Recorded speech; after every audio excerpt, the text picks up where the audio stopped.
मैं आगे निकल जाऊंगा। उसने ये 10 अच्छे काम किए हैं, मैं 15 अच्छे काम करके दिखाऊंगा। उसने 3 साल में पूरा किया है, मैं 2 साल में करके दिखाऊंगा। हमारे राज्यों के बीच में, हमारी सर्विस, सरकार की सभी इकाइयों के बीच में वो स्पर्धा का वातावरण चाहिए जो हमें विकास की नई ऊंचाइयों पर ले जाने के लिए प्रयास करे। मेरे प्यारे देशवासियों, इस 25 वर्ष का अमृतकाल के लिए जब हम चर्चा करते हैं, तब मैं जानता हूं चुनौतियां अनेक हैं, मर्यादाएं अनेक हैं, मुसीबतें भी हैं, बहुत कुछ है।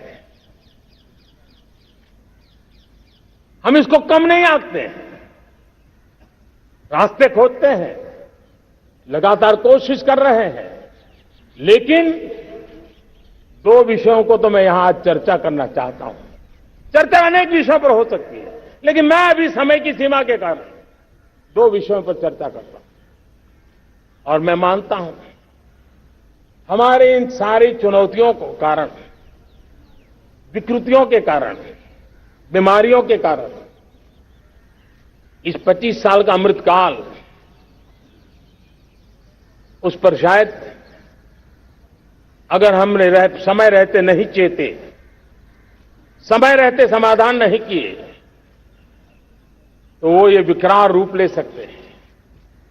और इसलिए मैं सबकी चर्चा न करते हुए 2 पर जरूर चर्चा करना चाहता हूं। एक है भ्रष्टाचार, दूसरा है भाई भतीजावाद, परिवारवाद। भारत जैसे लोकतंत्र में जहां लोग गरीबी से जूझ रहे हैं, जब एक तरफ से देखते हैं कि एक तरफ वो लोग हैं जिनके पास रहने के लिए जगह नहीं है, दूसरी पर वो तरह लोग हैं जिनको अपना चोरी किया हुआ माल रखने के लिए जगह नहीं है। ये स्थिति अच्छी नहीं है। और इसलिए हमें भ्रष्टाचार के खिलाफ पूरी ताकत से लड़ना है।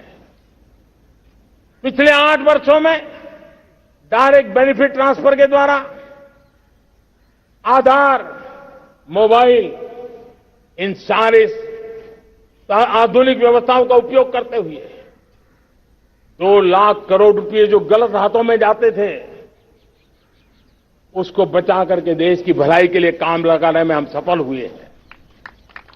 जो लोग पिछली सरकारों में बैंकों को लूट लूट करके भाग गए, उनकी संपत्तियां जब्त कर करके वापस लाने की कोशिश कर रहे हैं। कईयों को जेलों में जीने के लिए मजबूर करके रखा हुआ है।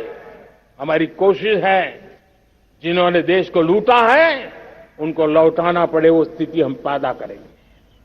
भाइयों बहनों, अब भ्रष्टाचार के खिलाफ मैं साफ देख रहा हूं कि हम एक निर्णायक कालखंड में कदम रख रहे हैं। बड़े बड़े चमरबंदी भी बच नहीं पाएंगे। इस मिजाज के साथ भ्रष्टाचार के खिलाफ एक निर्णायक कालखंड में अब हिंदुस्तान कदम रख रहा है। और मैं लाल किले की प्राचीर से बड़ी जिम्मेवारी के साथ कह रहा हूं। और इसलिए भाइयों बहनों, भ्रष्टाचार दीमक की तरह देश को खोखला कर रहा है। मुझे इसके खिलाफ लड़ाई लड़नी है, लड़ाई को तेज करना है, निर्णायक मोड़ पे लेकर के ही जाना है। तब मेरे 130 करोड़ देशवासी, आप मुझे आशीर्वाद दीजिए, आप मेरा साथ दीजिए। मैं आज आपसे साथ मांगने आया, आपका सहयोग मांगने आया हूं, ताकि मैं इस लड़ाई को लड़ पाऊं, इस लड़ाई को देश जीत पाए और सामान्य नागरिक की जिंदगी भ्रष्टाचार ने तबाह करके रखी हुई है। मैं मेरे इन सामान्य नागरिक की जिंदगी को फिर से शान बान शान के लिए जीने के लिए रास्ता बनाना चाहता हूं। और इसलिए मेरे प्यारे देशवासियों, ये चिंता का विषय है। कि आज देश में भ्रष्टाचार के प्रति नफरत तो दिखती है, व्यक्त भी होती है, लेकिन कभी कभी भ्रष्टाचारियों के प्रति उदारता बरती जाती है। किसी भी देश में ये शोभा नहीं देगा।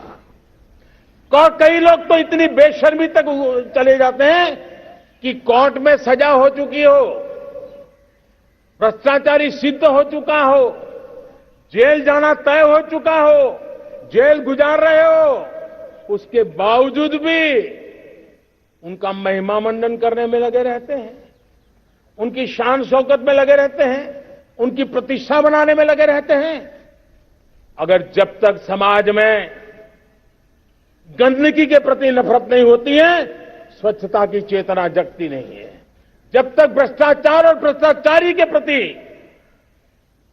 नफरत का भाव पैदा नहीं होता है, सामाजिक रूप से उसको नीचा देखने के लिए मजबूर नहीं करते, तब तक एक मानसिकता खत्म होने वाली नहीं है। और इसलिए